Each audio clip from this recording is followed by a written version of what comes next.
Children आज के class में हम 5वीं कक्षा की राजा की आंखें खुली पाठ पढ़ेंगे। पहले हम पाठ पढ़ेंगे। यह एक राजा की कहानी है।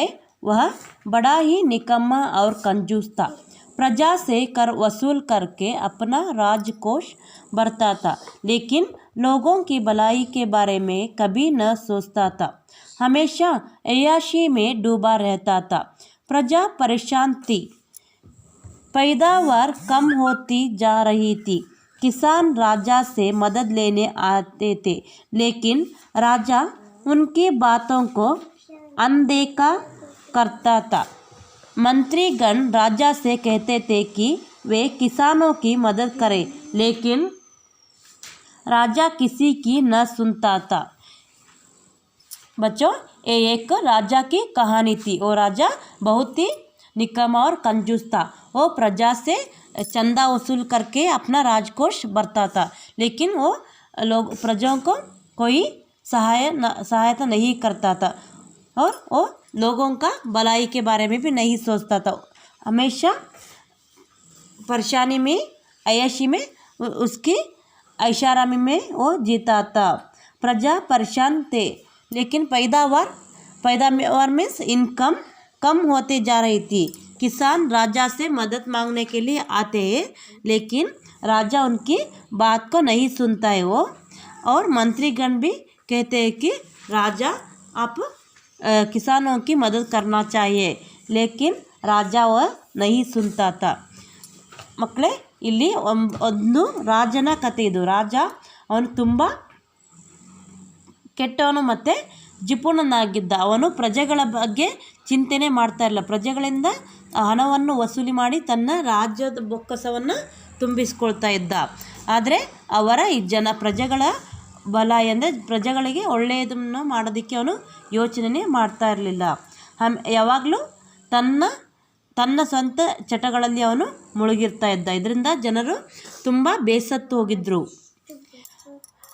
ಆಮೇಲೆ ಪೈದಾವಾರ ಅಂದರೆ ಅಲ್ಲಿ ರಾಜ್ಯದಲ್ಲಿರುವ ಹಣ ಅಂದರೆ ಬೆಳೆಯೆಲ್ಲ ಕಮ್ಮಿ ಆಗ್ತಾ ಹೋಯಿತು. ಅದರಿಂದ ಈ ರೈತರು ತುಂಬ ಕಿಸಾನ್ ಅಂದರೆ ರೈತರು, ಫಾರ್ಮರ್ಸ್. ಕಂಜೂಸ್ ಅಂದರೆ ಇಂಗ್ಲೀಷ್ ಅಂದರೆ ಕಂಜೂಸ್. ಆಮೇಲೆ ಅಲ್ಲಿ ಅವನೇನು ಮಾಡ್ತಾ ಇದ್ದ ಅಂದರೆ, ಈ ರೈತರು ಸಹಾಯ ಕೇಳ್ಕೊಂಬಂದರು, ಅದನ್ನು ಅವನು ಕೇಳಿಸ್ಕೊಳ್ತಾನೆ ಇರಲಿಲ್ಲ. ಆಮೇಲೆ ಅಲ್ಲಿರುವ ಮಂತ್ರಿಗಳು ಹೇಳ್ತಾ ಇದ್ರು, ರಾಜ ನೀವು ರೈತರಿಗೆ ಸಹಾಯ ಮಾಡಬೇಕು, ಇಲ್ಲಾಂದರೆ ರಾಜ್ಯದಲ್ಲಿ ತಿನ್ನೋಕ್ಕೆ ಆಹಾರ ಇರಲ್ಲ ಅಂತ ಅವರು ಬುದ್ಧಿ ಮಾತುಗಳನ್ನು ಹೇಳ್ತಾ ಇದ್ರು. ಆದರೂ ಆ ರಾಜ ಅದನ್ನು ಕೇಳ್ತಾನೆ ಇರ್ತಿರಲಿಲ್ಲ. एक दिन राजा अपने सेवकों के साथ शिकार पर निकला। एक इलाके में किसान खेतों में काम कर रहे थे। फसल से भरा खेत देखकर राजा खुश हुआ। थोड़ी दूर जाने पर उन्होंने देखा कि एक खेत में फसल कुछ ठीक नहीं थी। उसके पास वाले खेत में बहुत अच्छी फसल थी। राजा ने दोनों किसानों को बुलाया और उस अजीब बात का कारण पूछा। एक किसान ने कहा, मैंने सारी खाद पूरे खेत में डाल दी, इसलिए मेरी फसल अच्छी है। दूसरे किसान ने कहा, मैंने एक जगह पर खाद का ढेर बनाकर रख दिया। मैंने सोचा कि यदि राजकोष में पड़ी लाखों की संपत्ति से जनता का कल्याण होता है, तो खाद के एक ही जगह रखने पर अच्छी फसल क्यों नहीं उगाई जा सकती। ಇಲ್ಲಿ ಏನಾಗುತ್ತೆ ಅಂದರೆ, ಒಂದು ದಿನ ರಾಜ ತನ್ನ ಸೇವಕರ ಜೊತೆ ಶಿಕಾರ ಅಂದರೆ ಬೇಟೆಗಾಗಿ ಹೊರಟಿದ್ದ. ಹೋಗುವಾಗ ದಾರಿಲಿ ಏನಾಗುತ್ತೆ ಅಂದರೆ, ಆ ಒಂದು ಇಲಾಖೆ ಒಂದು ಊರಲ್ಲಿ ಏನಾಗುತ್ತೆ, ಅಲ್ಲಿ ರೈತರು ಹೊಲದಲ್ಲಿ ಕೆಲಸ ಮಾಡ್ತಾ ಇರ್ತಾರೆ. ಆ ಹೊಲದಲ್ಲಿ ತುಂಬ ಚೆನ್ನಾಗಿ ಬೆಳೆ ಬಂದಿರುತ್ತೆ. ಅದನ್ನು ನೋಡಿ ರಾಜನಿಗೆ ತುಂಬ ಖುಷಿ ಆಗುತ್ತೆ. ಹಾಗೆ ಮುಂದೆ ಹೋಗ್ತಾ ಅಲ್ಲಿ ಏನಾಗುತ್ತೆ, ಇನ್ನೊಂದು ಹೊಲದಲ್ಲಿ ಅಲ್ಲೂ ರೈತರು ಕೆಲಸ ಮಾಡ್ತಾ ಇರ್ತಾರೆ. ಆದರೆ ಅಲ್ಲಿ ಬೆಳೆ ಅಷ್ಟೊಂದು ಚೆನ್ನಾಗಿ ಬಂದಿರೋದಿಲ್ಲ.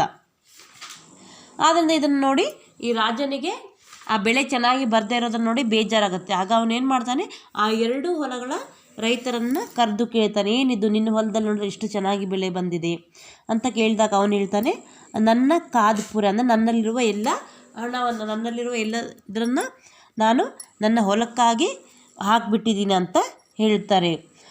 ಆದರೆ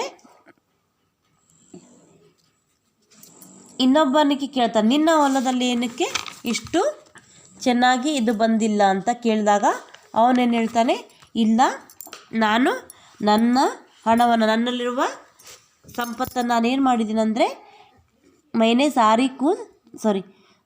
मैंने एक जगह पर काद का ढेर बनाकर रख दिया. ಅವನೇನು ಮಾಡಿ, ನಾನು ಎಲ್ಲ ಸಂಪತ್ತನ್ನು ಒಂದು ಕಡೆ ಇಟ್ಬಿಟ್ಟಿದ್ದೀನಿ, ಅದರಲ್ಲಿರೋ ಯಾವುದನ್ನು ನಾನು ಹೊಲಕ್ಕೆ ಹಾಕಲಿಲ್ಲ.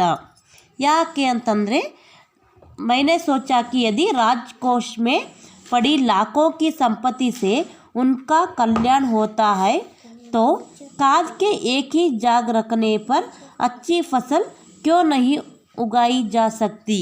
ಅವನು ಹೇಳ್ತಾನೆ, ಈ ರಾಜ್ಯ ಬೊಕ್ಕಸದಲ್ಲಿರುವ ಹಣ ಅಲ್ಲೇ ಇದ್ರೂ ಜನರಿಗೆ ಅದು ಖರ್ಚಾಗ್ದೇ ಜನರು ಉದ್ಧಾರ ಆಗ್ತಾರಂದಮೇಲೆ ನನ್ನಲ್ಲಿರುವ ಸಂಪತ್ತನ್ನು ನಾನು ಹಾಕ್ದೇ ಈ ಹೊಲದಲ್ಲಿ ಬೆಳೆಯನ್ನು ಬೆಳಿಬೋದಲ್ವಾ, ಅದಕ್ಕಾಗಿ ನಾನು ಅದನ್ನು ಹಾಕಲಿಲ್ಲ ಅಂತ ಅವನು ಹೇಳ್ತಾನೆ. दोनों किसानों की बातें सुनकर राजा की आंखें खुली. उसे अपनी गलती पर पछतावा हुआ. उस दिन से राजा ने घोषणा की कि वह सभी किसानों की सहायता करेगा. देर से ही सही, अंत भला तो सब भला. ಇಲ್ಲೇನಾಗತ್ತೆ ಅಂದರೆ ರಾಜನಿಗೆ ಆವಾಗ ತನ್ನ ತಪ್ಪಿನ ಅರಿವಾಗತ್ತೆ. ಅವನು ಅನ್ಕೋತಾನೆ, ನನ್ನ ರಾಜ್ಯ ಬೊಕ್ಕಸದಲ್ಲಿರುವ ಹಣವನ್ನು ನಾನು ಜನರಿಗೆ ಸಹಾಯ ಮಾಡಿದೆ ಅಂದರೆ ಅವರು ಹೇಗೆ ಅವರು ಉದ್ಧಾರ ಆಗೋಕ್ಕೆ ಸಾಧ್ಯವಾಗುತ್ತೆ.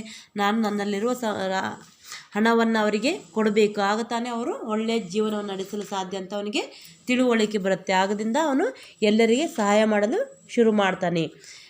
सीख, हर काम सूझ बूझ से करने से ही सफलता मिलती है.